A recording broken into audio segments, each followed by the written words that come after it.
Olá, olá, sejam bem-vindos a esse vídeo, ao meu canal.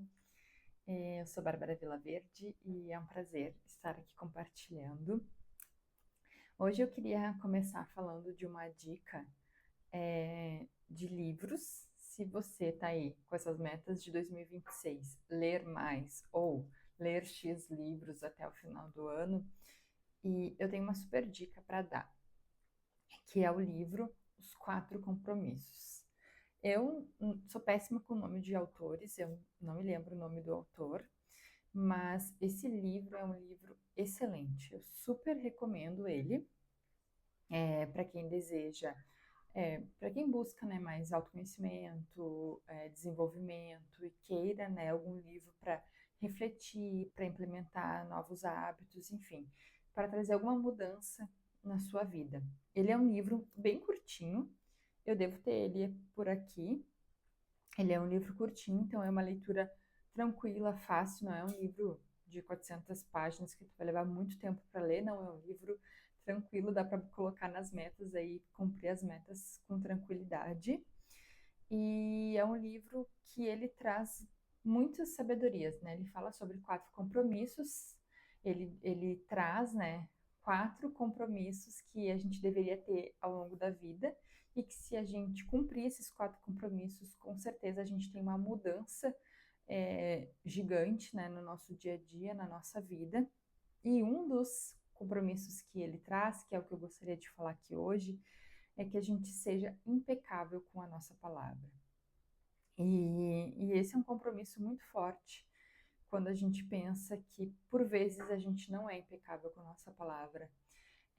Eu imagino que você, assim como eu, várias vezes já falou, né, verbalizou, se comprometeu com algo e não cumpriu, né? E agora, nessa época, é muito propício para isso acontecer.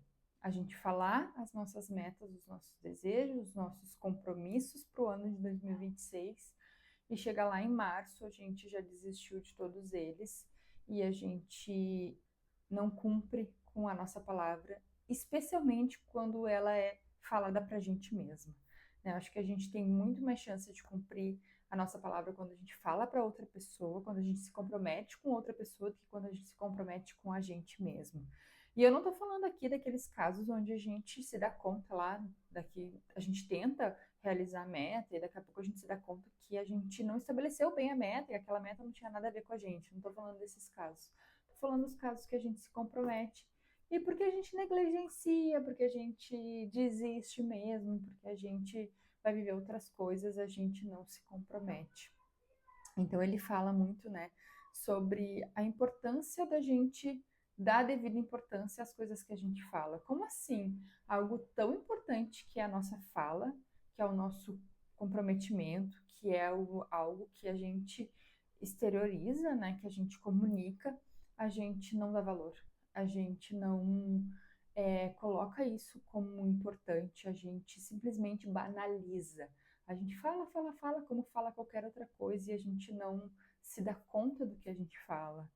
E é isso, a gente pode pegar esse compromisso tanto para essas coisas, né, que a gente se compromete a fazer e a gente não faz, quanto a gente reclama, a gente fala mal dos outros, a gente fofoca, o quanto a gente banaliza o uso das nossas palavras, o quanto a gente tem um recurso tão poderoso que é o que a gente fala, o que a gente verbaliza, o que a gente se compromete, e a gente utiliza sem o menor cuidado, a gente utiliza sem o menor critério, a gente simplesmente fala qualquer coisa, por vezes sem pensar.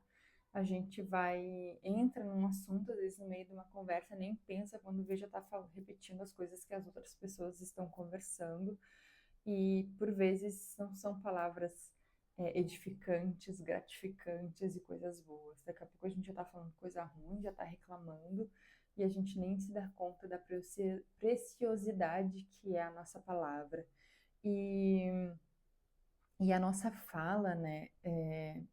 A gente tem vários estudos, né, que falam sobre o poder da palavra, e a gente sabe, né? Não precisa nem ter estudos para comprovar. A gente sabe o quanto, quando a gente fala de verdade, né, para a gente mesmo, quando a gente se compromete, o quanto isso tem poder na nossa vida.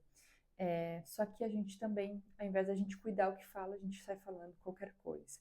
Então, por isso, né, eu trago hoje aqui essa dica de livro e também essa dica, né, para a gente cuidar mais daquilo que sai da nossa boca, daquilo que a gente fala, das palavras que a gente externaliza, né, e o que a gente está fazendo com elas. Será que a gente está fazendo bom uso dessas palavras? Será que quando a gente abre a boca é para contribuir ou é para denegrir? Ou é para fazer mau uso, é para falar mal dos outros? O que a gente está fazendo quando a gente abre a boca para falar de alguém, né? Quando a gente faz uma ação? Falar, gente, é uma ação, né? A gente se coloca em movimento, né? Então a gente está se colocando em movimento, fazendo esforço para que lado? Para o quê, né? E esse esforço, essa verbalização, essa palavra, ela tem que ter congruência, né? Não dá para a gente ir lá botar nas nossas metas de começo de ano, a gente se comprometer, a gente falar X coisas e aí pensar Y coisas e aí executar coisas totalmente diferentes, né? E a gente se compromete em ser mais saudável e aí o que a gente faz? A gente vai lá e se atira no primeiro iFood que a gente vê pela frente. Então, a gente precisa ter congruência, né? A gente precisa criar concordância, tanto das coisas que a gente quer, das coisas que a gente deseja, com as coisas que a gente faz, de fato, com aquilo que a gente sente, com aquilo que a gente pensa. É, não dá para simplesmente a gente achar que vai fazer uma lista de coisas e de desejos e que a gente não vai mudar em nada, que a gente vai continuar fazendo tudo que a gente faz e que as coisas simplesmente vão se realizar. Não, a gente precisa ter concordância. O que eu coloquei lá nos meus desejos? O que o meu coração vibra? Pois, então, se meu coração deseja aquilo, meu coração vibra por aquilo, então eu preciso incluir isso no meu dia a dia, eu preciso sentir algo sobre isso, eu preciso pensar sobre isso, eu preciso realizar sobre isso. Não dá para eu ficar colocando lá nos meus desejos A e ficar realizando Z. As coisas precisam ter concordância, precisa ter congruência. E por vezes a gente não tem, né, essa congruência. A gente fala que quer uma coisa e na hora de executar a gente executa outra. Aí a gente fala X e faz Y. E aí depois a gente ainda reclama que as coisas não dão certo, que a gente não recebe o que a gente pediu, que nada funciona para mim, que eu sou a vítima das circunstâncias, mas aí se a gente vai pegar o dia a dia, não faz o menor sentido o que está fazendo com aquilo que desejou ou com aquilo que desejava para a vida. Então, não dá para a gente ficar, né, ocupando a nossa mente, os nossos pensamentos e as nossas palavras com algo que não faça sentido, né? Aí a gente coloca lá nas nossas metas, nos nossos desejos, um monte de coisa e aí a gente fica ocupando e perdendo tempo com outras coisas que não tem nada a ver, não estão na nossa lista. E aí as coisas que de fato era para a gente estar se preocupando, se ocupando, se dedicando, a gente não faz. Então, fica hoje aí a minha dica, meu convite para lerem o livro. Se não, né, peguem e peçam um resumo para o chat GPT para que ele traga para vocês, né, um resumo bom do livro com exemplos práticos para que vocês possam adotar. Mas para quem desejar, eu sugiro e recomendo a leitura porque é um livro que eu tenho certeza que não é só esse compromisso que vai ajudar vocês, mas todos os outros também.